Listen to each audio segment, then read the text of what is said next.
પાલનપુર જનસેવા કેન્દ્રમાં અરજદારોની લાંબી કતારો લાગી છે। અરજદારોનો ધસારો છે, તેમ છતાં પણ સ્ટાફ ન વધારવામાં આવતા રોષ પ્રવર્તી રહ્યો છે। વિવિધ કામોને લઈને અરજદારો ધક્કા ખાવા માટે મજબૂર બન્યા છે।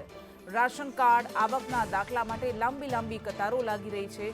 રાશન કાર્ડની કામગીરી રેગ્યુલર કરવામાં આવે તેવી અરજદારો માંગ કરી રહ્યા છે।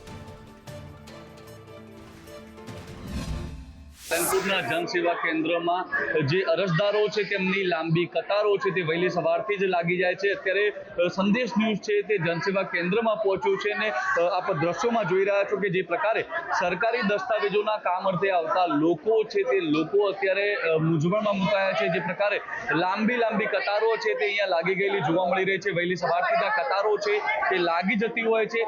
જે પ્રકારે આ કામગીરી છે તે ઝડપથી પૂર્ણ કરવાની થતી હોય છે, પરંતુ જે પ્રકારે સ્ટાફની અછત કારણે ક્યાંક ને ક્યાંક આ સ્થિતિ છે તે છેલ્લા કેટલાય સમયથી પાલનપુરમાં જોવા મળી રહી છે। જે પ્રકારે આપ દ્રશ્યોમાં જોઈ રહ્યા છો, લાંબી કતારોમાં લોકો છે તે અહીંયા ઉભા છે। શું કામ માટે અહીંયા આવ્યા છો? રેશન કાર્ડ માટે આવ્યા છીએ, સવારથી ઉભા છીએ અમે।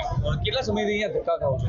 સોમ ને ગુરુ હોય છે, બાકી દિવસો કામ જ નથી અહીંયા તો। સોમ ને ગુરુ સિવાય બીજા એ દિવસો જ ફાળવેલા છે, સ્ટાફની કમી છે, બીજું શું કરી શકીએ અમે? લાઈન્સમાં ઉભા રહીએ। કેટલા વાગ્યાના આવ્યા છો? સરકારે લોકો છે તે દૂરથી અહીંયા આવતા હોય છે। બેન, ક્યાંથી આવ્યા છો? પાલનપુરના હે।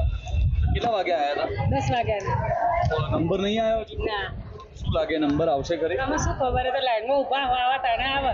આ ગરમીમાં થાય એનું શું આ બધું હે? અને આ લાઈનમાં તો કોઈ ઠેકોણ નહીં છે, કોઈ ઠેકોણું ત્યારે બીજાનું હો ભરવા તૈયારી છે કોઈ? શું કહેવાનું થાય છે? બે દિવસ સિટીઝન ખરેખર તો વ્યવસ્થા હોવી જોઈએ, એમ ખરેખર અવ્યવસ્થા ના હોવી જોઈએ। જે પ્રકારે લોકો છે તે જનસેવાની કામગીરીથી અત્યારે મુશ્કેલીમાં મુકાયા છે।